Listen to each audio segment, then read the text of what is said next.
kung ano ang kanyang gagawin. Siguro na double take niya rin yung kanyang ganap kanina. Hindi ko nasasabihin kung ano yon. May narinig ako Gets niya na siguro kung ano yun. But again, they're definitely in a pressure cooker right now. Talagang mainit ang mata sa kanila.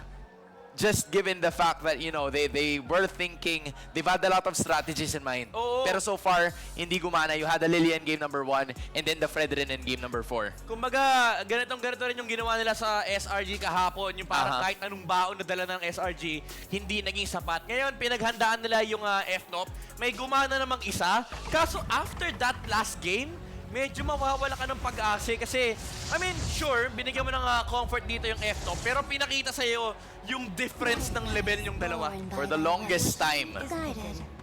You know what? I don't wanna jinx it. I'm not gonna talk about the UB. You probably know what I'm talking about. But instead, hold up. Zushin ang ibibigay ngayon. Pero teka lang, meron na naman tayong fun fact. It is the 4th game of the best of 7 grand final. Ito ang pang-isang daang laro, or yung kanina pala, pang-isang daang laro na yan ng M6 World Championship. Pero ito na, parang na... Oh. Ay, ito na sana sasabihin ko. Ay! Men, gusto ko lang sabihin nung nakita ko yung Zushin first pick, tinignan ko kagad yung Bans. Hinanap ko yung Eve. And FNOP, ito na ata ang babasag sa sumpa. Ang last game Eve. Oh my G. Oo nga, pinag-usapan natin to kanina. Kasi yung mga nakaraang World Championships, laging sinasabi na talagang salam yung Eve. Pero sa kamay ni Super Friends, he's planning to change that. And we're also talking about a lot of other things na talagang binabase sa teorya, pero planong basagin lahat yan. And ako po, Hayabusa ang kinuha dito ng TLID. And ako din yung comfort dito ni Aran.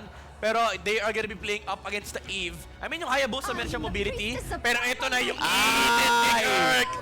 Kumbaga, best of the best yung nilabas nung game number 4 kanina. Ito, best of the best, part 2. Oh my G. Inulit pa. Inulit pa. Isipin mo, tinanggalan mo na kung ikaw ang Fnatic Philippines. Yung strategy na ginawa mo is remove 3 heroes. Specifically para kay Fabian in that ban on the red side. Medyo kalat dito yung banning phase ng side ng TLID para sa kanilang first 3 bans. And then all of a sudden, you're now seeing 3 picks na sobrang gamay at sanay gamitin ng Fnatic Philippines. Alam mo, kung ikaw ang coach dito ng TLID, medyo nalulungkot ako para sa kanya. Kasi ang kailangan niya isipin dito, nandiyan ang Moscow, nandiyan ang Beatrix, nandiyan ang Granger. Basically, nandiyan si Kelra. Nandyan si Kelra, men. Hindi siya mauubusan ng hero at this point in time. Isipin mo, 16 picks. hindi, alam mo yung malala? Ano? Sila pa yung nagtatanggal ng good lane. Oo, parang bawasan natin Kelra. Bawasan natin Kelra, masyado marami. Kelra's coach, why not? Alam ko masyado marami. Tatanggalin ko yung Harit. Kelra, coach, para hindi ka na mag-overthink, bawasan natin na isa para medyo bawas iisipin. May 16 unique picks. Technically 15 kasi kalimutan na natin yung Masha. Oo nga naman, tama. Okay, kalimutan. Wag na nating paalala. May war flashback si Midnight sa Medyo Masha. mahapdi sa puso yun. Pero open ang karamihan sa heroes dito ni Kedra. Bahala na siya kung ano mamili. May 1-1 pa nga eh. May 1-1 pa, men. Ay, sus Mario Josep, are we ready for this? Actually, handa tayo dito. Handa ba ang TLID? Handa ba ang Indonesia? Oh my Ay, shoutout sa... Oo nga pala yung ng Indo. Oo nga, tapos yung sentence natin unti-unti na nating nabubuo, di ba? Fill in the blanks. Indo game 1, Indo game 2, Indo game 3. Yung susunod, malapit na. Malapit na. Mamaya na yun. May final announcement. Di ba? Ang saya! Oh my G. Ayun, binana yung Jawhead. So, Harit Jawhead ang tatanggalin. Ayan na yung pick. Ayan na yung pick, min. No? Sa kanila pa yung better marksman. Sa kanila pa yung last pick. So, mapipili nila yung matchup ni Aaron Chiki at ni Kelra. Imagine mo, kung ikaw yung TLI dito, sobrang laki ng pressure na nasa balikat ni Aaron Chiki. You have to face Kelra in a blind matchup. Hindi niya alam kung ano yung mga kalaban niya rito. Ang pinaka-safe is the Moskov. But even then, if they take up the Moskov here, baka 1-1 lang siya ni Kelra. Midnight, ayaw mo na sa Claude? Ayoko na sa Claude. Malaki galing. I mean, maganda yung skin niya, pero Ay, hindi. Sorry. TLID. Go Oo. lang. Claude lang kayo. Ayaw mo na sa Claude? Parang, lang. parang pwede kasi yung Claude sa lineup ng TLID. Oo, Claude lang. Pwede na yan. Para ano. I mean, pwede naman natin sulitin yung Axiata Arena. Oh, pwede naman nating sulitin, pero I choose not to. And there you have it. I-retail! Bukas ba ang I-retail! Bukas ang bangko para sa i-retail. The question is kung pipiliin ba nila yan. They also picked up the Carmilla. Ito yung hero na ginamit ni Weedy kanina dun sa kaisa-isa nilang panalo sa seryeng ito. Looking to make a change in this specific lineup. Kung ikukumpara mo dun sa Zushin, I hear a lot of names and this is going to be the i-retail. Probably a winning lineup here para sa Fnatic Onyx Philippines, mga kababayan. Isa na lang ang ating iniintay. Ang katanungan ay kung makukuha ba ng Fnatic Onyx Philippines ang larga na ito. Ang sigaw ng madla ay isa na lang. Champion na tayo ng M6. Ang sagot ay malalaman na natin ngayon. Casters, pasok. Magkakaalaman na nga dito sa fourth game of the night or fourth win rather. Tignan natin kung yan nga ba ang ating makukuha. Ang nga pala si Umi, kasama ko dito si Burrito at nakasubaybay pa rin kayo sa Grand Finals ng M6 World Championship kung saan isa na lang ang kailangan ng Pilipinas upang makuha ang panglima nating kampyonato sa M-Series. Dito nyo na ibigay ang lahat ng mga sigaw, lahat ng mga enerhiya, pwede nyo nang ilabas dito sa laban na ito. Ladies and gentlemen, game number 5. Ayan na nga. Game number 5 para dito sa dalawang kupunan na ito. Ang daming nanonood, ang daming sumusubaybay sa buong Pilipinas. Ang dami talaga dahil bukod sa mga watch party natin mula Luzon papuntang Mindanao ay nandyan din yung watch party dito mismo sa studio. Diyan yung mga staff ng mall na nanonood ngayon Oo. sa mga kanya-kanyang trabaho, pati na rin yung mga riders na nakatutok ngayon na tumigil talaga ang Pilipinas sa ngayon. Isipin mo yun, no? Kailangan na talaga nating ibigay ang lahat para sa Fnatic Onyx Philippines. Gayon din naman sa Team Liquid Indonesia doon sa kanilang rehiyon Oo. na medyo medyo malungkot. Baluktot na ang mukha. Kaya kailangan syempre ngiti ka muna, no? Ngiti Smile muna. lang ng konti dahil maganda naman dito yung pick ko, no?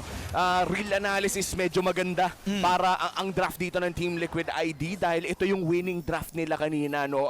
Weedy playing this Carmilla, pati na rin yung favorite Hilda pick dito ni Aran, and of course yung Aaron Cheeky special na Granger. Nandyan lahat ng mga winning elements ng Team Liquid ID kanina. So this is also their best chance na pahabain yung seryeng ito. Alam mo, may mga nakikita rin ako dito. May gustong patunayan itong si Super Friends at ang Fnatic Onyx Philippines na hindi totoo ang EVE last game curse Oo. para sa kanilang kupunan. And kung titignan mo, sobrang ganda kasi ng EVE dito. Bukod dun sa poke na meron siya, yung real world manipulation din, no, na pwede niyang ipanglaban dito sa medyo front to back na lineup dito ng Team Liquid. Oo, saktong-sakto din, no, na hindi ka rin pwede bigla-biglang damputin ni Ezekiel. Pero ito si Kirk, ibang usapan to. Ito yung medyo pwedeng-pwede talagang i-claw machine lamang ng isang Zushin. Kaya kailangan mag-ingat if you're an Edit. Pero kung may isa mang Edit player sa buong mundo ngayon, na alam yan, si Kirk na yun. O yun nga, parang alam din ni Fabian na kailangan niya matras sa reset ang itatawag dito sa pagong mula sa Fnatic Onyx Philippines. Pero habang nangyayari pala yun, si King Kong umaagaw na ng resources. Oo, kinakain na yung pagkain doon sa may bandang baba. At Oh, Gusto, no. mapapa-flicker dito sa may bandang mid lane pero wala pa rin kills na nangyayari. Si Kirk ang hawak, papa-reset dito. Si Aran naman ang kukuha ng turret. Pre, yung mga explainer natin nagta-turtle dance, anong nangyayari to? Okay. Tsaka ako magigets mo, no, kasi again, ito na yung mga secondary tanks natin. So ibibigay na ata ng Fnatic Onyx Philippines yung unang pagong ng laban na ito. Pero kasi nakakuha naman na doon sa may banda. Nalinis na nga no? Linis na Yung tol. green camps, yung orange buff dito ni King Kong. At alam niya na lamang naman na siya. Tino mo, level 7 na nga siya dito against level 5 ni Fabian. Grabe yung pagnanakaw na ginawa ni King. Napakabilis pa naman ng early game clear ng isang alpha. Kung papansinin mo, halos lahat ng mga level 15 record natin ay alpha ang may hawak. At dahil nga yan sa napakabilis na clear speed ng isang Alpha, si Aran na ata Bilis. kanilang uunahin. Pero di yata sapat na kanilang damage for now. Kailangan niya mag-back pero kumakapit muna sa grass para sa lakas. Yun nga, no, nakalahati na rin yung energy shield doon. Habang Ezekiel nagamit yung Crimson Beacon, bibibitin din si King Kong. Dadalhin din sa may gilid. Pero andito naman si Kirk to the rescue din with that damba. Ngayon sa may gitna naman, River Manipulation mula kay Super Friends. Atras muna si Widet, Aaron, Shiki at reset ang magiging call na magkabilang kumala. Anong reset? Sabi ni Brusco, wala magre-reset dito. Pina-flicker pa niya. Napakaganda ng trade na yun, men. Grabe. Dahil yung flicker, napakatagal ng cooldown yan kung ikukumpara mo sa isang Raging Sandstorm, no? Tapos mukhang lalaban agad dito. Brusco, may quicksand pa naman, pero hindi yun sapat dahil First Blood mapupunta sa kamay ng Team Liquid ID at makakagante naman dito si Kelra. Yun nga, at saka sa ngayon ay nakita na natin na, nakakuha na rin naman ng unang kill dito si Fabian. Well, maganda para sa Team Liquid Indonesia dahil sobrang hirap kapag hindi naka-early ang isang Hayabusa. Ako nag-Hayabusa ako kaya Oo. medyo feel ko nararamdaman ko si Fabian. Actually, napapakamot na nga ako dyan. Kanina, pag silip niya dun sa babang farm niya, wala na naman siyang naabutan eh. Kaya nga, alam mo, kahit hindi makate yung ulo mo, mapapakamot ka Kamot talaga sa eh. hindi makate. Pagkabalik mo doon sa sarili mong jungle, wala Wala nang na. laman. Parang naakyat bahay na dito ni King Kong. Pero si Kirk, flicker palayo. May Primal Wrath pa naman. Kakasanga ba ng Quad Shadow? Hindi na. Inalis na. Hindi na rin lumaban dito si Fabian kasi alam niya na nakaantabay itong si King Kong at isang Spear of Destruction lang ay pwede talagang ma-destroy itong si Fabian. Second turtle ay hinahatak na rin ni King Kong at nakapwesto ang Fnatic. Oo, ito na nga, Turtle. Sisimula ng Fnatic Onyx Philippines. Ang pinakaunang pagong ibinigay nila. Ang tanong, yung pangalawa ay makukuha kaya? Okay, ang baba na ng buhay ni Brusco dito habang Raging Suns ay pinilit pa! King Kong with that turtle! Nakuha si Fabian dito. Kilaban si Raging Shadow. Sige, mamamatay din. River Manipulation from Super Prince. At si naka-double kill na dito kagad itong si Kera. Buhay pa rin si Kirk! Natamba pa itong si Ezekiel. Napop na naman yung kanyang flicker dito at si Kera ay nakikipagsabayan na dito kay Fabian. Buhay pa rin siya pero hindi papayag ang Super Family na makakatakas ng basta-basta si Fabian. Wala nang Quad Shadow si Idol. Wala na. Napapalibutan ka na. At mukhang may trade pa rin na makukuha ang Fnatic Onyx Philippines at lamang na nga sila ng 1,000. Tingnan mo naman sa lahat ng pwedeng mabuhay. Si Kirk ng 50 HP. Pumer-skill pa rin, nag-earth shatter pa rin siya doon. Ganito katapang talaga si Kirk at nakita natin yung contribution talaga ng hero niya, no? Ay, continuous kasi yung crowd control nito. Kapag nahuli ka ng isa, hindi ka na talaga makakagalaw. Oo. And ang Fnatic Onyx Philippines ngayon, ito hindi na naman pinapagalaw. Itong si Fabian, wala na naman siyang aabutan doon. Ang isang natira sa kanya ay yung green Cup lang. sa may Grabing pang nanakaw na ang ginagawa ng Fnatic Onyx Philippines sa loob ng jungle ng Team Liquid ID.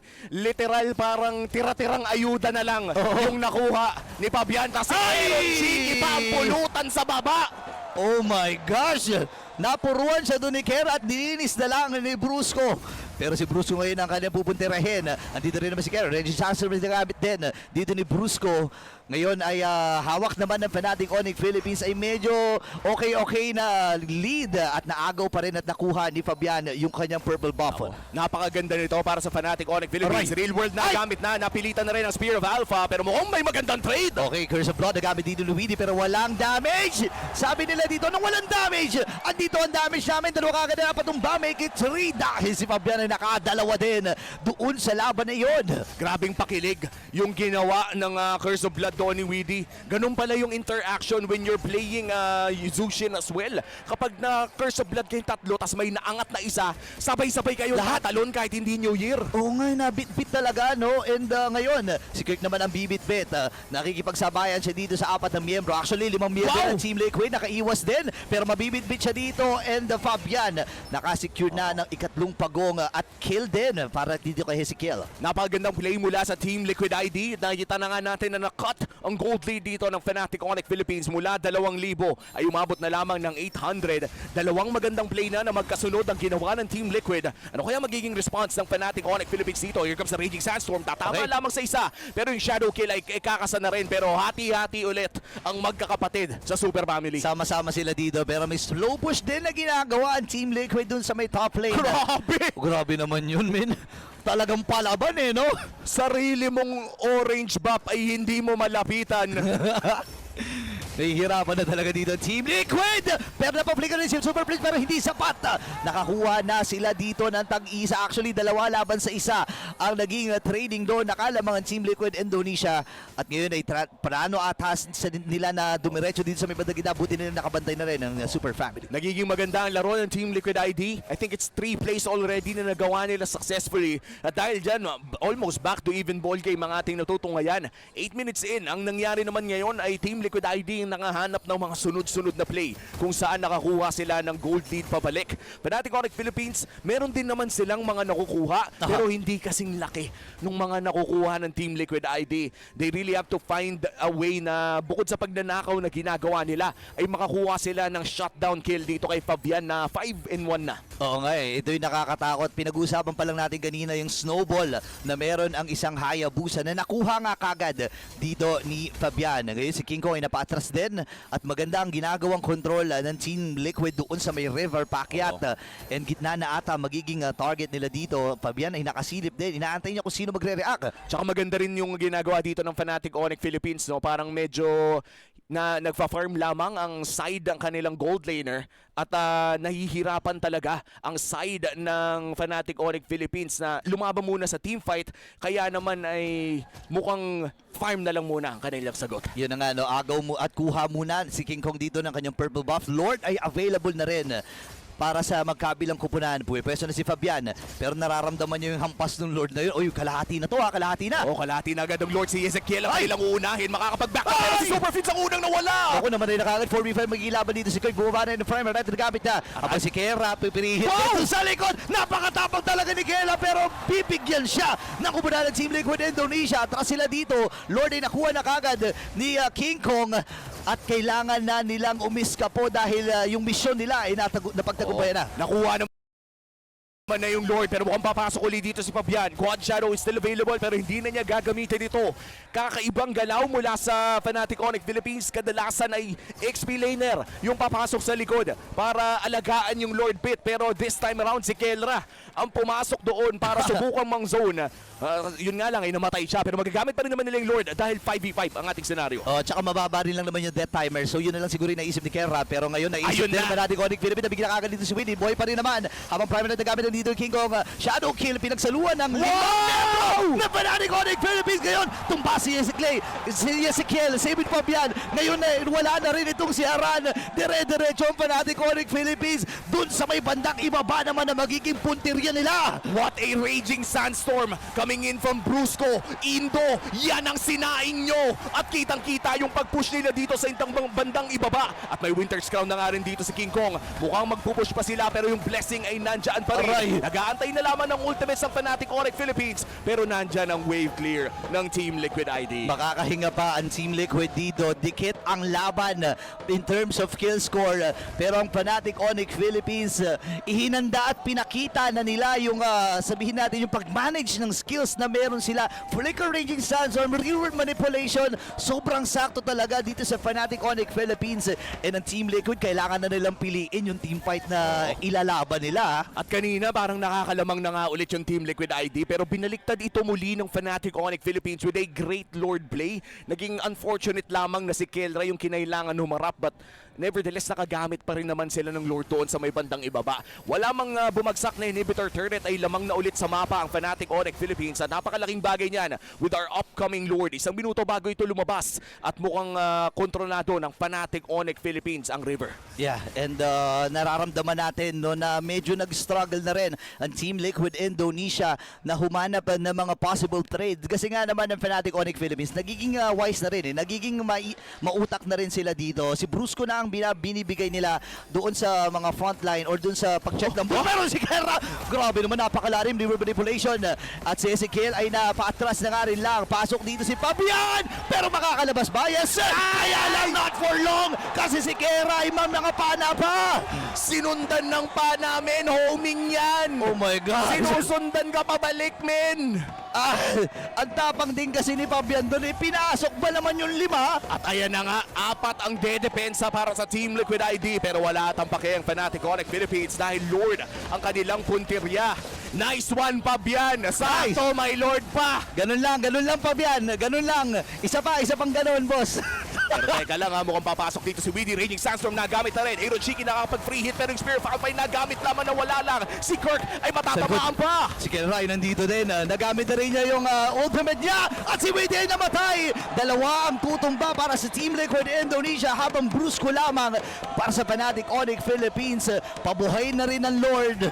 Ang tanong, makakadepensa ba ang Cavalry? Nako, unang malupitang depensa ang kailangan gawin ng Team Liquid ID dito. Meron naman silang wave clear. Yup. Meron din silang range na pang poke. Kayang-kaya nilang dumepensa basta walang mamamatay. Pero kailangan mag-ingat dito ng Fnatic Onyx Philippines. 3K lang ang kanilang lamang. Kaya pa rin namang pumalag ng Team Kaya pa. Liquid ID. Hindi pwedeng bigla-biglain ang huling posibleng pag-push nila dito. Hindi pa tapos ang laban na ito. Remember, ito ang kampiyon ng MPL Indonesia at marami talagang kupunan. Internationally ang napatumba nila. Kaya ang Fnatic Onyx Philippines medyo nag-iingat din. May pagpasok dun si King Kong pero si Brusco ay humaharap na. Ayan na, Lord push sa may bandang ibaba. That's one inhibitor turret down. Mid lane naman ata magiging punteriya ng Fnatic Onyx Philippines. Isang tore na lang ang matitira dito kung sakaling makukuha nila ang mid lane. Hindi tatama ang Spear of Alpha. That's two inhibitor turrets down at mukhang kakalbuhin na nila ang base ng Team Liquid ID. Isa na lang at mukhang babagsak pa nga. Oh my gosh, kalabit na lang ng gatilyo dito and si Kelra pinipilit na rin abutin itong tore na ito. Kailangang bantayan ng Team Liquid Indonesia. Sabi nila, sige, ikaw nakakalan si King Kong dito ngayon. Pinagsaluan ng tatlong miyembro ng Team Liquid ng Fnatic Onyx Philippines.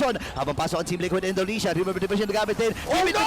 Aaron Shiki nakakuha ng kill. Naku, delikado at ang Fnatic Onyx Philippines pero tinatapos sa ni Kelra ang laban na ito.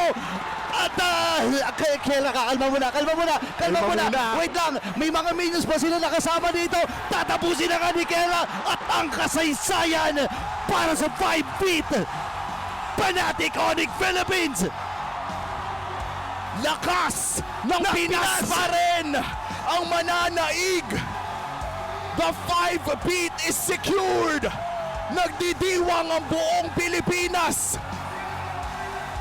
At sa istorya ng Indonesia at Pilipinas, mananaig pa rin ang mga Pinoy. My oh my! Matagal inantay ni Kelra ang pagkakataon na ito. After nung MSC run noong 2021, Ladies finally! and gentlemen, At ayan na nga, pupunta na tayo sa Malaysia.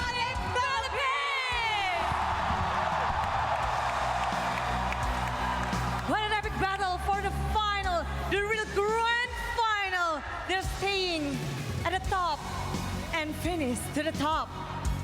Gentlemen, Fnatic Onyx Philippines, come and join us here at the front. The emotions is overwhelming, and guys, I gotta say, Axiata Arena, you guys are amazing. You guys are the superstars. You guys are the best.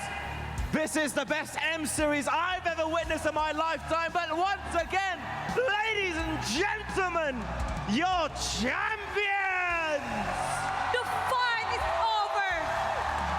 This is the new record for Fnatic Onyx. All right, gentlemen.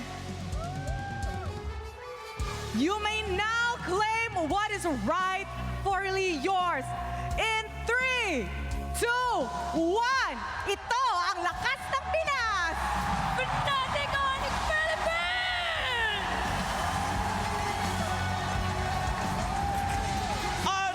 Unbelievable.